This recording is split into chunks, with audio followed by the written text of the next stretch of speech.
जहाँ डाल डाल पर सोने की चिड़िया करती है बसेरा, वो भारत देश। मित्रों नमस्कार। आज हम लोग सुप्रीम कोर्ट के बारे में पढ़ेंगे। सुप्रीम कोर्ट को हिंदी में उच्चतम न्यायालय या सर्वोच्च न्यायालय कहते हैं। जैसा कि आप लोग पहले ही जान चुके हैं कि सरकार के 3 अंग होते हैं। कौन कौन? तो विधायिका, कार्यपालिका और न्यायपालिका। तो सुप्रीम कोर्ट जो है या जितने भी कोर्ट हैं वो न्यायपालिका के अंतर्गत आते हैं। चलिए देखते हैं कि सुप्रीम कोर्ट जो बना इसका वर्णन सर्वप्रथम किस अनुच्छेद में है, सर्वप्रथम किस अधिनियम में वर्णित है। तो भारत सरकार अधिनियम 1935 में इसका वर्णन है। और इसका उद्घाटन कब हुआ जी? तो इसका उद्घाटन 1950 में हुआ, 28 जनवरी 1950 में हुआ। फिर क्वेश्चन आपसे ये आएगा कि सुप्रीम कोर्ट कहाँ है, कहाँ अवस्थित है? तो सुप्रीम कोर्ट नई दिल्ली में है। कहाँ है? नई दिल्ली में है। उसके बाद क्वेश्चन आएगा कि ये सुप्रीम कोर्ट के कितने न्यायाधीश होते हैं, इसमें कितने न्यायाधीश हैं? तो सुप्रीम कोर्ट के अभी वर्तमान में 34 न्यायाधीश है, मुख्य न्यायाधीश को मिलाकर। कितने हैं? 34 न्यायाधीश, यानी 1 + 33। ठीक है। चलिए अगला पॉइंट है, और मूल रूप से उच्चतम न्यायालय में कितने न्यायाधीश थे? यानी जब उच्चतम न्यायालय की स्थापना हुई उस समय न्यायाधीशों की संख्या कितनी थी? तो 8 थी। तो एक सर्वोच्च न्यायालय के मुख्य न्यायाधीश प्लस 7 अन्य न्यायाधीश, यानी कुल मिलाकर कितने? 8। ठीक है। उसके बाद अगला पॉइंट है कि उच्चतम न्यायालय के न्यायाधीश की नियुक्ति कौन करता है? तो राष्ट्रपति करता है। क्वेश्चन ऐसे आएगा कि उच्चतम न्यायालय की न्यायाधीशों की नियुक्ति कौन करता है? तो आपका जवाब होगा कि राष्ट्रपति करता है। उनको शपथ कौन दिलाता है? तो राष्ट्रपति दिलाता है।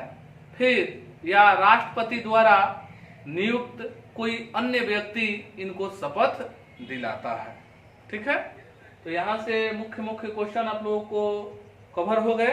अब एक क्वेश्चन और छूट जा रहा है कि भारतीय सुप्रीम कोर्ट का वर्णन संविधान के किस भाग में है? तो भाग 5 में है। किस भाग में है? तो भाग 5। इसको याद रखेंगे, इंपॉर्टेंट है। और किस अनुच्छेद के तहत इसका वर्णन है जी? तो अनुच्छेद 124 से लेकर 147 तक, 124 से लेकर 147 तक सुप्रीम कोर्ट का वर्णन है। ठीक है। अब देखिए यहां से क्वेश्चन क्या बार बार आता है कि सुप्रीम कोर्ट का वर्णन किस अनुच्छेद के तहत है? तो ऑप्शन में दे देगा कि 124, 214 ऐसे ही दे देगा। तो आपका आंसर हो जाएगा 124। तो ऑप्शन में बार बार यही करके आता है 124। इसको ध्यानपूर्वक याद रखेंगे। ठीक है। चलिए अगला पॉइंट देखते हैं जी। अब अगला पॉइंट है योग्यता। अब सुप्रीम कोर्ट के न्यायाधीश बनने के लिए क्या क्या योग्यता होनी चाहिए? तो सबसे पहली तो योग्यता होनी चाहिए कि वह भारत का नागरिक हो, वह भारत का नागरिक हो। उसके बाद किसी हाई कोर्ट में कम से कम 5 वर्ष तक न्यायाधीश वह हो। किसी हाई कोर्ट में कम से कम 5 वर्ष तक न्यायाधीश के पोस्ट पर रह चुका हो, या उसे उच्च न्यायालय या अन्य न्यायालय में मिलाकर 10 वर्ष तक वकील होना चाहिए। यानी उसे उच्च न्यायालय या उसके अधीनस्थ न्यायालय में कम से कम वकील का काम करते हुए कितने वर्ष होना चाहिए? तो 10 वर्ष होनी चाहिए। या राष्ट्रपति के नजर में वह एक उत्कृष्ट न्यायविद हो, राष्ट्रपति के नजर में वह एक उत्कृष्ट न्यायाधीश हो, तो यही इनकी योग्यता होनी चाहिए। ठीक है।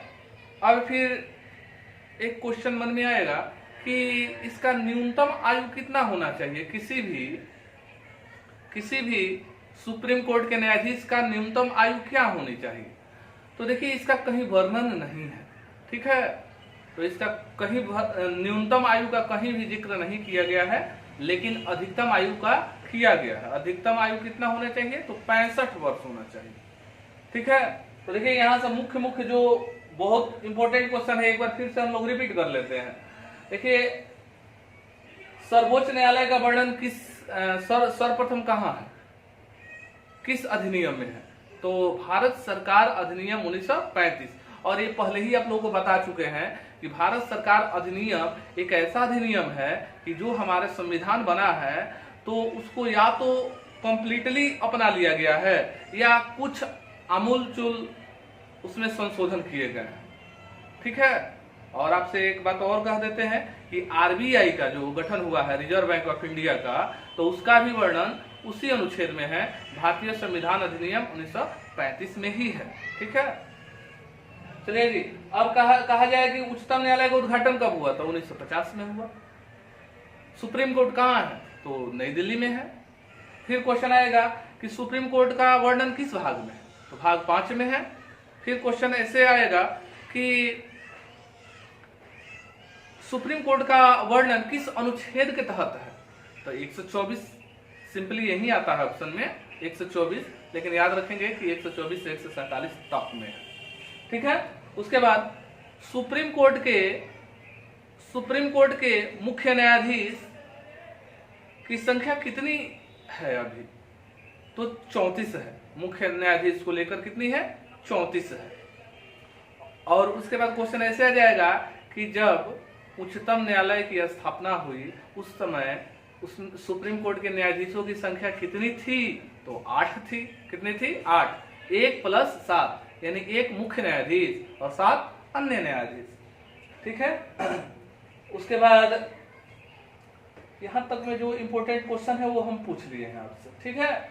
अब राष्ट्रपति को राष्ट्रपति नहीं, सुप्रीम कोर्ट के न्यायाधीश को शपथ कौन दिलाता है, तो राष्ट्रपति या राष्ट्रपति द्वारा नियुक्त कोई अन्य व्यक्ति। ये भी क्वेश्चन बहुत इंपॉर्टेंट है कि सुप्रीम कोर्ट के न्यायाधीश को कौन शपथ दिलाता है, तो राष्ट्रपति। चलिए ठीक है, अगले पॉइंट पर आते हैं हम लोग। कार्यकाल के बारे में है, तो लिखा हुआ है कि वह 65 वर्ष की आयु होने तक पद पर बना रह सकता है। यानी सुप्रीम कोर्ट के जो न्यायाधीश होगा वह 65 वर्ष तक अपने पद पर बना रहेगा, उसके बाद वह सेवानिवृत्त हो जाएगा। ठीक है। वह राष्ट्रपति को त्याग पत्र दे सकता है। क्वेश्चन आपसे ऐसे आएगा कि सुप्रीम कोर्ट के न्यायाधीश किसे त्याग पत्र देता है, तो राष्ट्रपति को देता है। किसे, राष्ट्रपति को देता है। अगला पॉइंट है कि संसद की सिफारिश पर राष्ट्रपति द्वारा उसे पद से हटाया जा सकता है। यानी जब संसद सिफारिश करे तो राष्ट्रपति द्वारा सुप्रीम कोर्ट के न्यायाधीश को हटाया जा सकता है। तो क्वेश्चन यहाँ एक ये भी क्रिएट हो रहा है कि संसद क्यों कहेगा राष्ट्रपति को उनको हटाने के लिए। तो देखिए इसका एक ही कारण है कि यदि सुप्रीम कोर्ट को दुर्व्यवहार का शिकार अगर पाया गया है तो उसे हटाया जा सकता है, या कोई कदाचार का शिकायत मिली है तब हटाया जा सकता है। तो हटाने के क्या नियम होंगे जी, तो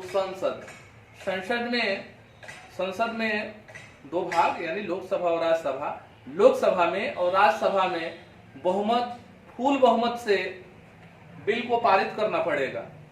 उसके बाद सुप्रीम कोर्ट के न्यायाधीश को हटाया जा सकता है। यानी कुल मिलाकर ये जानिए कि इनको महाभियोग की प्रक्रिया द्वारा हटाया जा सकता है। कौन सी प्रक्रिया, महाभियोग की प्रक्रिया द्वारा। लेकिन अभी तक किसी भी न्यायाधीश को इस प्रक्रिया द्वारा नहीं हटाया गया है। ठीक है। चलिए ठीक है। तो क्वेश्चन ऐसे भी आ सकता है कि सुप्रीम कोर्ट के न्यायाधीश को किस प्रक्रिया द्वारा हटाया जा सकता है? तो आप लोग महाभियोग कह देंगे तो कोई दिक्कत नहीं है, यानी महाभियोग। चलिए ठीक है, क्योंकि महाभियोग कैसे लाया जाता है? तो देखिए, महाभियोग के अंतर्गत है कि कोई भी बिल लोक सभा में ले जाया जाता है और 2/3 बहुमत से पास होता है तो राज्यसभा में जाता है और फिर वहां से 2/3 बहुमत से पास हो जाता है, तो ये समझा जाता है कि महाभियोग लग गया। ठीक है, और राष्ट्रपति को भी इसी विधि के तहत हटाया जाता है। चलिए ठीक है, अब वेतन के बारे में हम लोग चर्चा करते हैं कि न्यायाधीश को, सुप्रीम कोर्ट के न्यायाधीश को वेतन का वर्णन किस अनुच्छेद में है?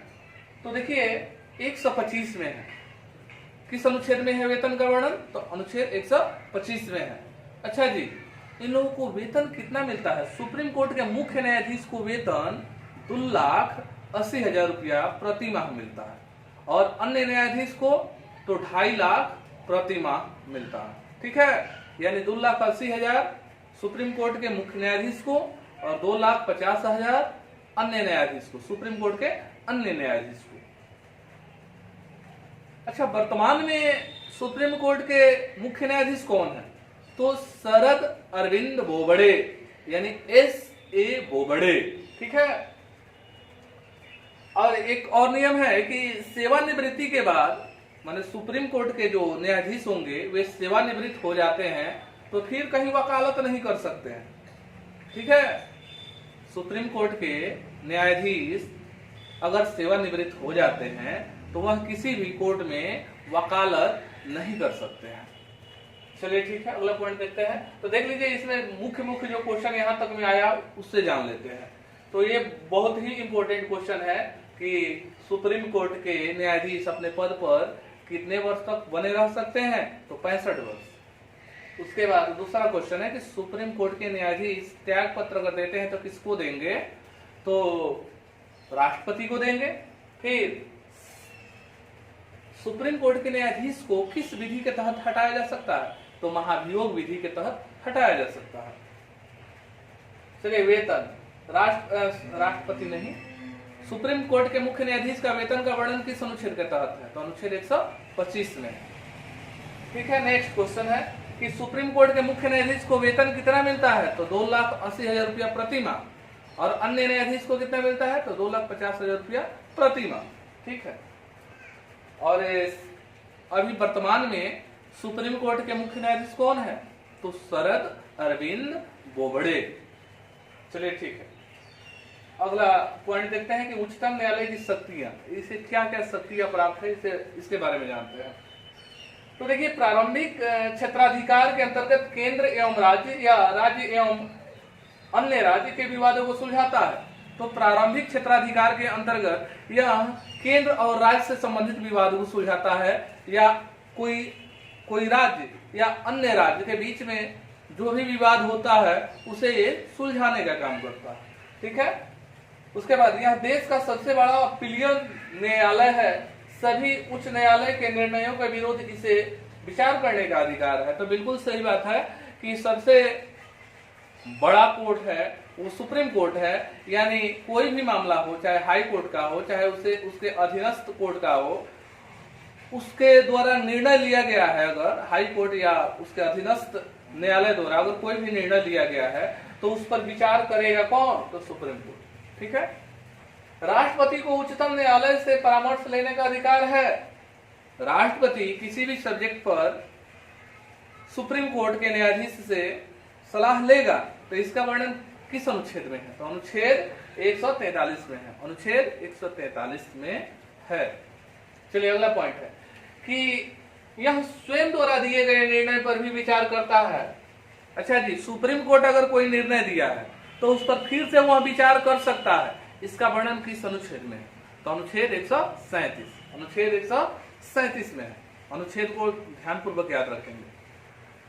अनुच्छेद 129 के तहत इसे अभिलेख न्यायालय का दर्जा प्राप्त है। अच्छा जी, सुप्रीम कोर्ट एक अभिलेख न्यायालय है और हाई कोर्ट भी एक अभिलेख न्यायालय है। तो ये अभिलेख न्यायालय क्या होता है जी?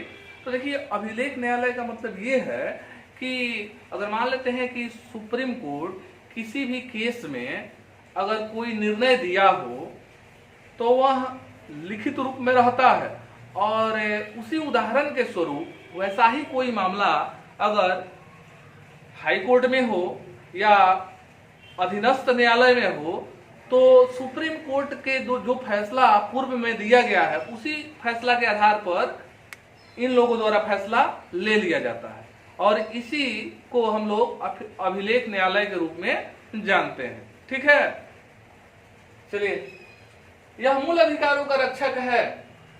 सुप्रीम कोर्ट मूल अधिकार का रक्षक है। इसका वर्णन किस अनुच्छेद में है? अनुच्छेद 32 में है। किस अनुच्छेद में है? अनुच्छेद 32 में है। हालांकि आप लोगों को याद होना चाहिए कि हाई कोर्ट भी मूल अधिकार का रक्षक है। हाई कोर्ट भी मूल अधिकार का रक्षक है, यानी अगर आपको मूल अधिकारों का हनन हुआ हो कहीं, अगर लागू करवाना हो तो आप कहां कहां जा सकते हैं? तो हाई कोर्ट जा सकते हैं, सुप्रीम कोर्ट जा सकते हैं। लेकिन सुप्रीम कोर्ट कहता है कि पहले हाई कोर्ट जाइए, उसके बाद मेरे पास आइए। ठीक है, तो ऐसा ही होना चाहिए। और देखिए, अनुच्छेद 32 को ही भीमराव अंबेडकर ने संविधान का आत्मा कहा है, यानी संवैधानिक उपचारों का अधिकार। संवैधानिक उपचारों का अधिकार का वर्णन अनुच्छेद 32 में है, और इसे ही भीमराव अंबेडकर ने संविधान की आत्मा कहा। क्वेश्चन ये आता है कि संविधान का आत्मा किसे कहा गया है, किस अनुच्छेद को कहा गया है? तो अनुच्छेद 32 को ही कहा गया है। उम्मीद है कि आप लोगों को समझ में आया होगा। चलिए, ठीक है। अब देखिए, अब हम लोग देखते हैं महत्वपूर्ण अनुच्छेद, यानी जो अनुच्छेद पहले हम लोग पढ़ चुके हैं उसी को यहाँ अलग से लिखे हैं, ताकि अनुच्छेद को आप लोग ढंग से याद कर सके, इस पर फोकस हो सके। आइए देखते हैं, उच्चतम न्यायालय की स्थापना किस अनुच्छेद के तहत है? तो अनुच्छेद 124 के तहत। उसके बाद न्यायाधीश का वेतन अनुच्छेद 125 के तहत है। अनुच्छेद 125 में क्या है? तो न्यायाधीशों का, सुप्रीम कोर्ट के न्यायाधीशों का वेतन के बारे में है। अच्छा, इन लोगों का वेतन कहां से दिया जाता है? तो याद रखिएगा कि संचित निधि से दिया जाता है। कौन सी निधि? संचित निधि से दिया जाता है। अब देखिए जी, अभिलेख न्यायालय, इसे अभिलेख न्यायालय का दर्जा तो प्राप्त है, लेकिन किस अनुच्छेद के तहत? तो अनुच्छेद 129। अनुच्छेद 129 के तहत सुप्रीम कोर्ट को अभिलेख न्यायालय का दर्जा प्राप्त है। अगला पॉइंट है, सुप्रीम कोर्ट के फैसले पर स्वयं द्वारा समीक्षा की जाती है। किस अनुच्छेद के तहत? तो अनुच्छेद 137 के तहत। यानी अनुच्छेद 137 के तहत सुप्रीम कोर्ट खुद द्वारा दिया गया निर्णय पर भी विचार करता है। ठीक है, और उसके बाद 143 में क्या है? तो राष्ट्रपति सुप्रीम कोर्ट से सलाह लेता है। राष्ट्रपति किसी भी सब्जेक्ट पर सुप्रीम कोर्ट से सलाह लेता है, इसका वर्णन अनुच्छेद 143 में है।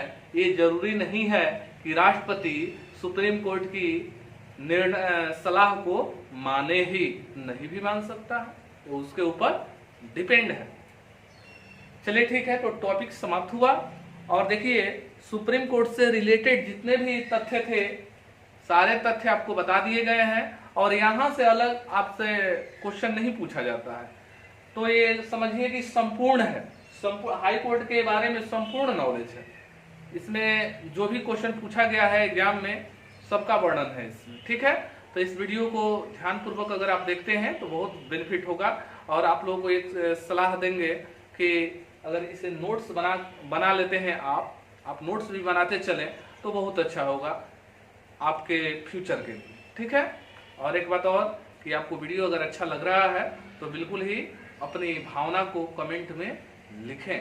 ठीक है, चलिए, और सबसे बड़ी बात है कि इतने कम समय में आप लोगों का जो प्यार मुझे मिल रहा है वो बहुत ज़्यादा है, इसके लिए आभार है।